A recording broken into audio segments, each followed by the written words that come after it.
sedang berada di Padepokan Boril Farm yang berada di Desa Sukaharja bersama ownernya langsung Kang Angga. Hei, Selamat siang, sampai jumpa. oi siang bos, siang. Sekarang sejarah dulu lah, sejarah awal perjalanan awal sampai bisa menjadi Padepokan Boril Farm ini, sejarahnya gimana? Oke. Sejarah Padepokan Boril Farm sebenarnya kalau namanya Boril Farm itu diambil dari nama salah satu anak saya. Kebetulan nama anak saya yang perempuan namanya Sheryl Lantika Anggara. Sedangkan yang kedua kebetulan laki-laki, jadi saya kasih nama Muhammad Nazril Anggara. Dimana Boril itu suka dipanggil sama orang-orang Boril gitu, sehingga jadi salah satu inspirasi buat saya, karena saya sedang berusaha di usahanya di dunia ternak. Jadi kalau buat padepokan akan saya kasih namanya Boril Farm gitu. Itu sudah niat gitu kan, supaya nantilah kedepannya ada hal yang bisa saya kasih untuk anak saya gitu. Jadi nama Boril Farm itu sendiri sebenarnya diambil dari sebutan anak saya gitu, sehingga alhamdulillah gitu perjalanan sudah hampir menuju 5 tahun. 5 tahun. Dari kisaran tahun 2016 kita mulai. Sejarah daripada perdombaan mah dari 2016. Awal mula terjun ke depan, Awal mulanya apa gitu? emang dulu pernah sebelum ke domba tangkas gitu, kita pernah melihara domba biasa, domba sayur. Nah, di perjalanan domba sayur sekitaran 1 tahunan gitu. Jadi pas 1 tahun itu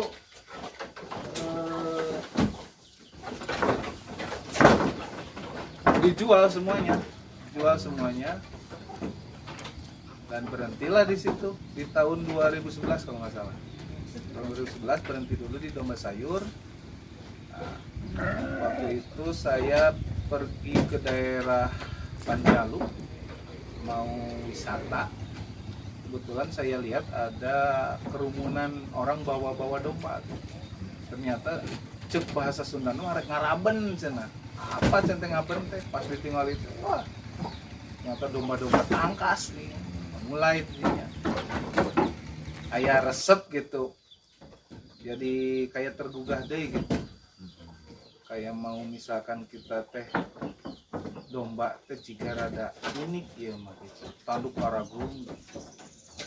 Nah dari sana ada motivasi ingin kembali ke dunia perdombaan, tapi ganti dombanya ke domba tangkas gitu. Ya, domba Garut sebutna cenah gitu. Garut tangkas gitu. Searching di Google, tingali Google gitu. Di Google harganya luar biasa. Ada yang sampai 100 juta, ada yang sampai 60 juta, ada sampai berapa juta gitu, berjuta-juta harganya. Wah gitu. Aneh gitu, bisa mahal gitu. Memang bener ada gitu? Ada, betul ada. Karena kebetulan waktu itu kita misalkan sekarang mau beternak domba itu, ya kalau mau langsung pamijahnya yang bagus, yang super, itu harganya udah di atas 5 juta. Yang sederhana gitu, bukan yang reng-reng, bukan gitu. Yang reng-reng itu udah di atas 10 kayaknya. Jadi sampai sekarang saya percaya bahwa prospek di dunia domba Garut ternyata lebih menjanjikan daripada domba sayur.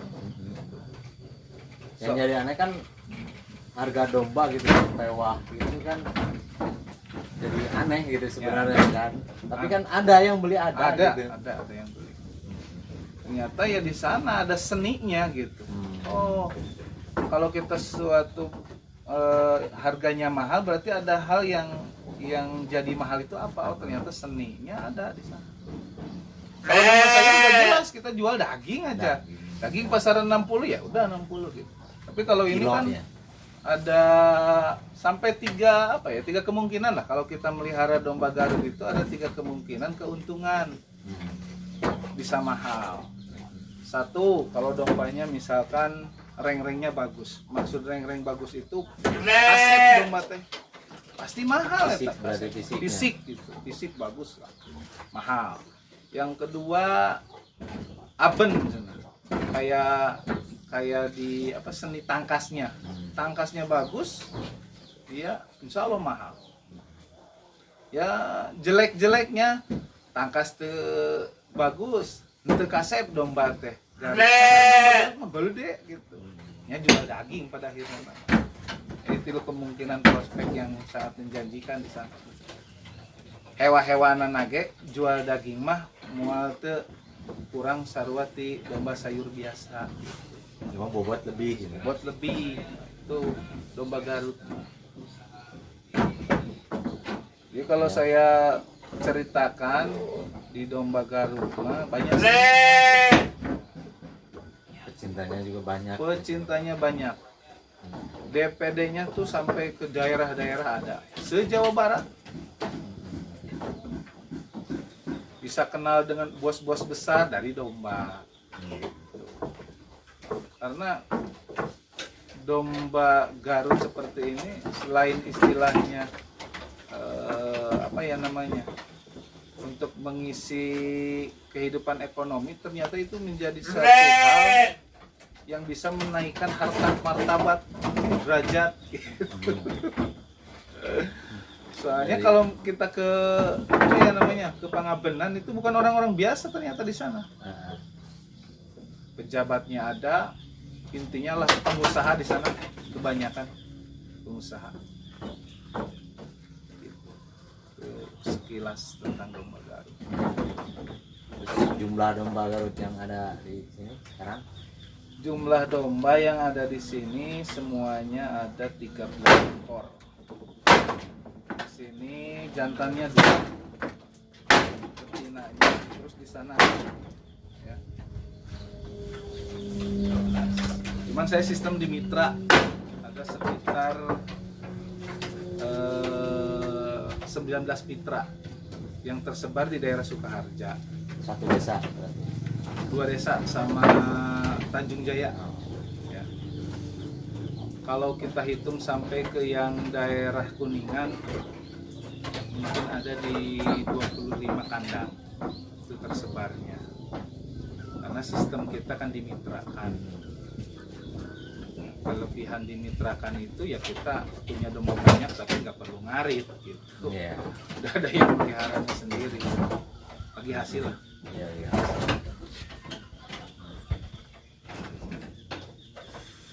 Jumlah keseluruhan berarti selalu sama yang dimitrakan Sekitar ada kali kalau dengan petet-petet kecil itu 120 ekor sampai saat ini 120 ekor. Itu kisaran besar itu. Karena kebetulan banyak yang kemarin dari mitra bilang udah beranak. Jadi kebayanglah kalau misalkan dimitrakan itu banyaklah keuntungan. Mana alhamdulillah padepokan Boril Farm itu ini sederhana, padepokannya nggak seperti padepokan yang lain yang lebih banyak sih sebenarnya gitu. Kalau ini kan satu tempat gitu ya. Iya, banyak. Pusat Gitu banyak. Banyak kan gitu, jadi terpusat di satu tempat. Iya. Yang mitra banyak. Banyak. Ini udah domba Garut kayak gini modelnya. Model dari anakan, cara anakan gimana? Yang ada di sini itu dari indukan berapa gitu. Oke. Kalau prospek di domba Garut, kalau misalkan kita punya sekitar 1, 2, 3, 4, 5, 6, 7 indukan aja. Jatuhnya misal dia lagi bunting kayak gini atau nyingkar, cek bahasa Sundana nama. ada yang satu indukan itu bisa beranak 2, sampai ada saya punya yang suka beranaknya sampai 5 ekor. Ada satu induk 5 ekor. Kalau kita ratakan saja beranak 1 gitu, setiap 9 bulan sekali berarti sudah 7 ekor di kandang ini aja. Landing anak tambahannya gitu. Dihitung kan kalau domba kayak gini umur 3 bulan itu uang 2 juta udah di tangan. Minimalnya gitu. Apalagi kalau misalkan sekarang yang keluar jantan umur 3 bulan dari pamacak-pamacak kayak gini, kalau kita up jualnya bisa sampai 2,5 juta udah di tangan. 3 juta memungkinkan bisa. Jadi prospeknya tinggi lah untuk di domba Garut gitu ya. Inilah jangan sungkan kalau misalkan kita mau berusaha atau memiliki usaha invest di dalam peternakan, jauh lebih menjanjikan dan perputarannya jelas. Apalagi kita kan di desa gitu ya, sumber pakannya gitu melimpah. kan. Ada pakannya gratis gitu kan. Kalau ternak ayam kan jelas, kita beli itunya aja mahal sekarang, pupuk teh, dedaknya mahal. Kalau kayak gini tinggal kemauan aja lah, tenaga sebenarnya, kemauan tenaga.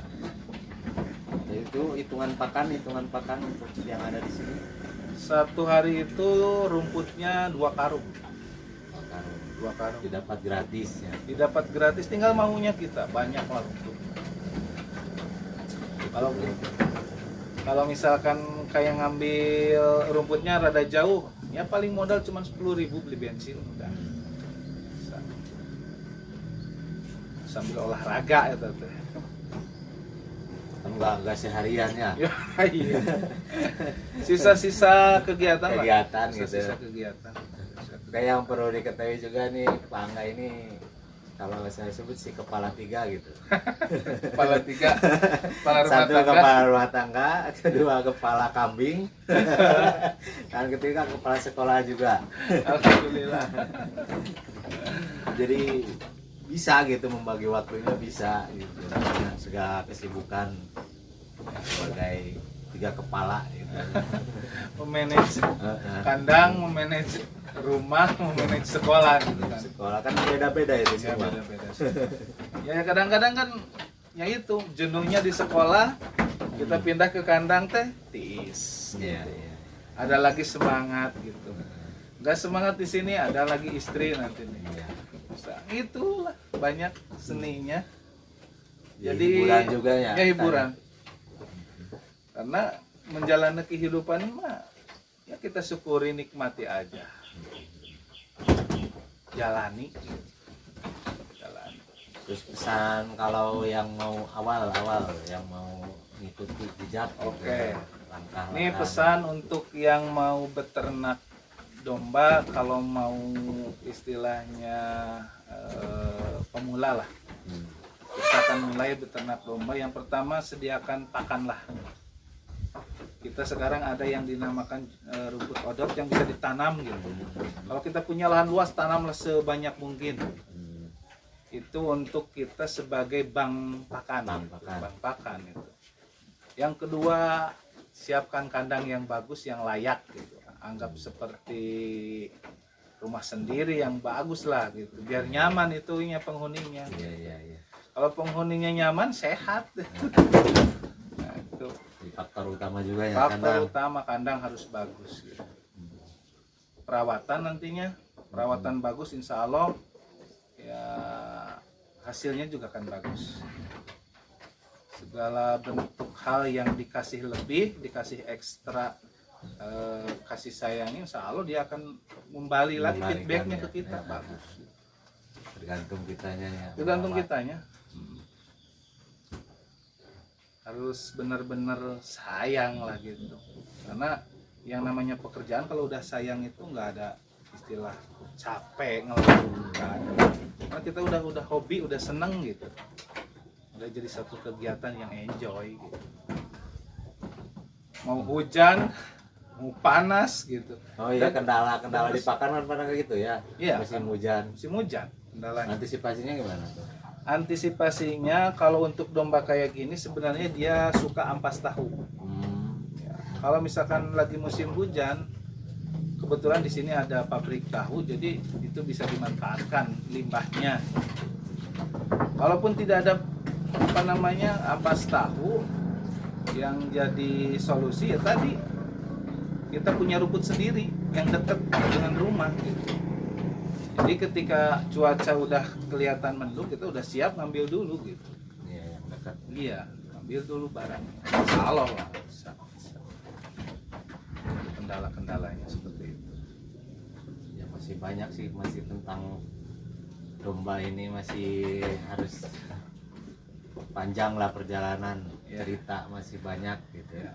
Tapi bisa di lain waktu ya. Lain waktu lah, lain waktu sambung kembali. Sambil ngopi. Nah, Seru.